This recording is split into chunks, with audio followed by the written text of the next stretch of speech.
તરફ રાજકોટ શહેરમાં પણ વરસાદ વરસ્યો। સામાન્ય વરસાદમાં ઠેર ઠેર પાણી ભરાઈ ગયા। આનંદ બંગલા ચોક, સ્વામિનારાયણ ચોક સહિતના વિસ્તારોમાં વરસાદ। સામાન્ય વરસાદમાં જ શહેરના કેટલાક નીચાણવાળા વિસ્તારોમાં પાણી ભરાઈ ગયા।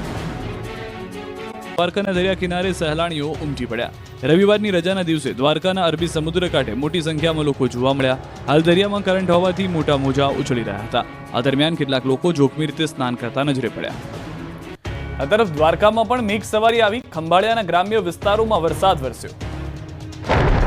કેટલાક દિવસોના વિરામ બાદ દ્વારકા જિલ્લામાં ફરી મેઘરાજાની એન્ટ્રી થઈ। ખંભાળિયા તાલુકાના ગ્રામ્ય વિસ્તારમાં ધોધમાર વરસાદ વરસ્યો। ભારે વરસાદને કારણે કેટલાક વિસ્તારોની નદીઓ વહેતી થઈ।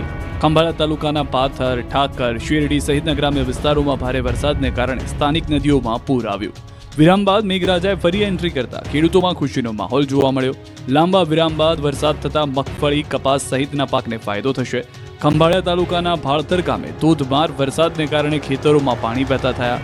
મહત્વનું છે કે દ્વારકા જિલ્લામાં થોડા દિવસ વરસાદે વિરામ લીધો હતો, ત્યારે ખેડૂતોએ ખેતી કામ કરી લીધું હતું અને હવે ફરી વરસાદ વરસતા ખેડૂતોએ મેઘરાજાને આવકાર્યા। દેવભૂમિ દ્વારકાના ખંભાળિયા તાલુકાના ઠાકર શેરડી ગામે આવેલ ચેકડેમ બીજી વખત સંપૂર્ણ ભરાયો। ખંભાળિયાના ભાડથર, ઠાકર શેરડી સહિતના ગ્રામ્ય વિસ્તારોમાં ધોધમાર વરસાદને કારણે ચેકડેમ છલકાયા।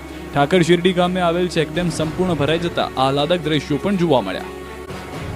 જામ્યો વરસાદી માહોલ। જૂનાગઢ શહેર સહિત જિલ્લામાં સાર્વત્રિક મેઘમહેર। ધોરાજીમાં પણ ધોધમાર વરસ્યો।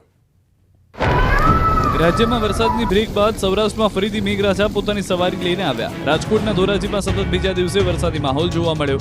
બોળા, ચીખલિયા, પીપળી, ભૂતવડ, ગુંદાળા, વેગડી સહિતના ગામોમાં લાંબા વિરામ બાદ વરસાદ વરસ્યો, જેના કારણે રસ્તા પર પાણી વહેતા થયા। ધોરાજીના ગેલેક્સી ચોક, ત્રણ દરવાજા, શાક માર્કેટ સહિતના વિસ્તારોમાં રોડ પર પાણી ફરી વળ્યા। આ તરફ જૂનાગઢ શહેર સહિત જિલ્લામાં સાર્વત્રિક મેઘમહેર થઈ। જૂનાગઢના વંથલી, માંગરોળ પંથકમાં હળવાથી ભારે વરસાદી ઝાપટા પડ્યા। ગ્રામ્ય વિસ્તારોમાં વિરામ બાદ વરસાદ વરસતા ખેડૂતોને રાહત થઈ।